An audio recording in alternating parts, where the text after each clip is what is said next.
TNPSC Combined Statistics Services Exam Unit 6.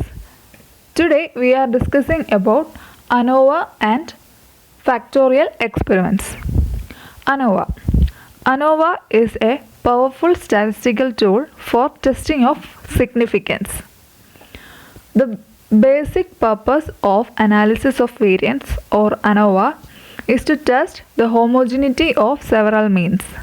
The total variation in any set of numerical data is due to a number of causes which may be classified as: the first one is assignable causes and the second one is chance or random causes. Now let us see the assumptions for ANOVA.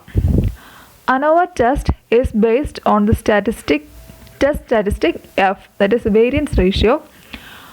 For the validity of the F test in ANOVA, the following assumptions are made. The first one is observations are independent. The second one is parent population from which observations are taken is normal. The third one is various treatments and environmental effects are additive in nature. Now let us see the types of data. The method of analysis based on model depends on the type of data. We have defined several types of data. The first one is one-way classified data. When a set of observations is distributed over different levels of a factor, they form one-way classified data. Let us take a factor, say A, at k levels. Let there be ni observations denoted by yij, where j is equal to 1 to etc. ni and I is equal to 1 to etc. k against the ith level. Then the observations yij classified in k groups according to the k levels of the factor are said to form one-way classified data. Now let us see what is two-way classified data.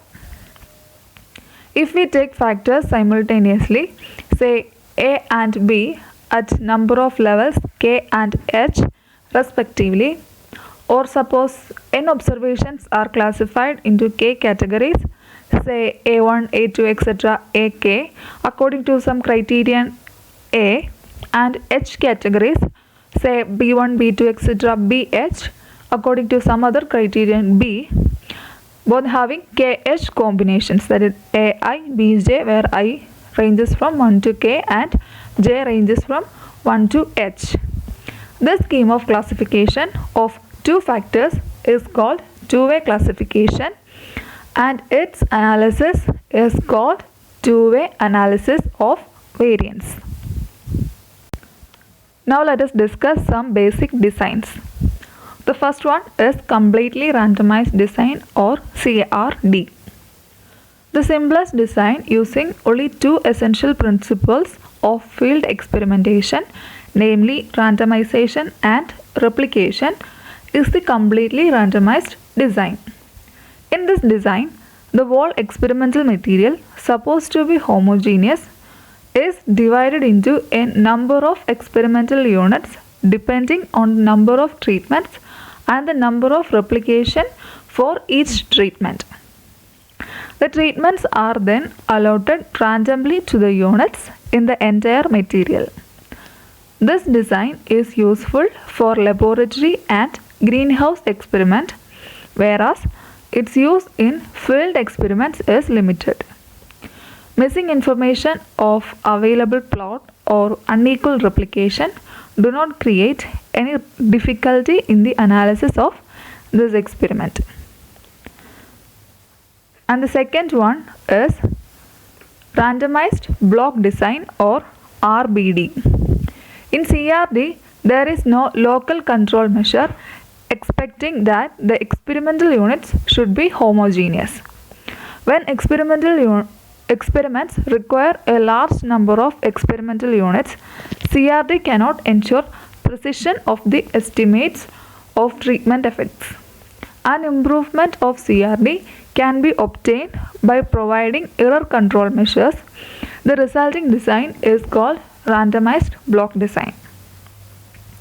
In order to control variability in one direction in the entire experimental material, it is desirable to divide the experimental units into homogeneous groups of units known as blocks. The arrangement of K treatments in R blocks such that each treatment occurs precisely once in each block results in RBD. The randomization of treatment is done independently to each block. The next design is Latin square design or LSD. To control two-way heterogeneity in the experimental material, we use the design known as Latin square design. In such designs, two restrictions are imposed by forming blocks in two directions, row-wise and column-wise. Treatments are allocated in such a way that every treatment occurs once and only once in each row and each column. Thus, a Latin square of size k is an arrangement of k treatments in k square positions such that every row and every column contains every treatment precisely once. Now let us discuss about missing plot techniques. In agricultural field experiments, the experiment is often encountered with the situation that the observation of a particular plot may be lost or are so much affected by some causes that it would not be desirable to regard these observations as normal experimental observations. Such data with missing observations are generally analyzed through missing plot technique. There are different methods used for this technique. The first one is estimating the missing value using the principle of least squares, that is minimizing the error sum of squares. The second one is the method of iteration, and the third one is the method of fitting constants. Now let us see the situation where one observation is missing in RBD. When any observation of a character under study is missing, we first estimate the missing observation and substitute the estimated value for further analysis.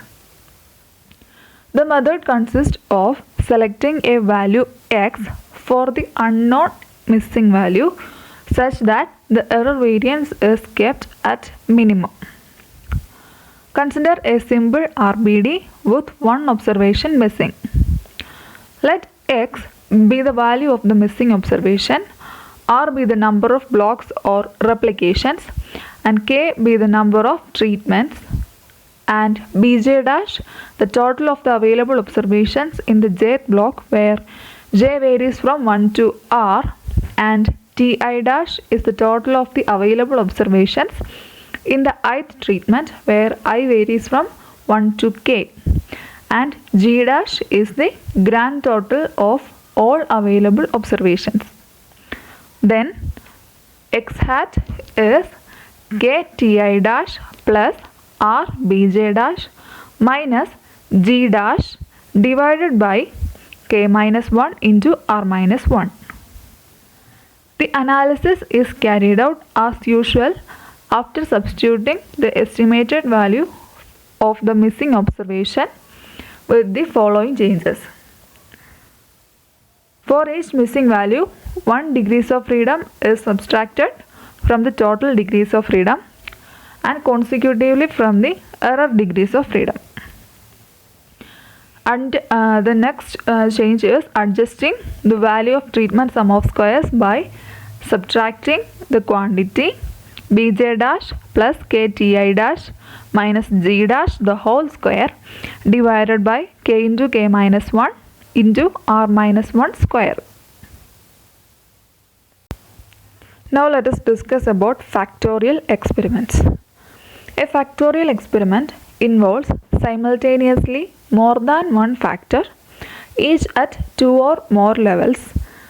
If the number of levels of each factor in an experiment is the same, the experiment is called symmetric factorial. Otherwise, it is called asymmetric factorial or mixed factorial.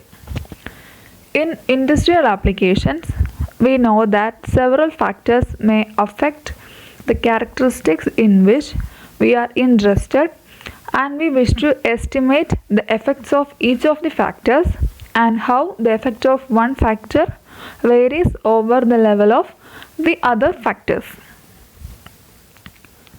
In industrial experiments, combinations of two or more levels of more than one factor are the treatments.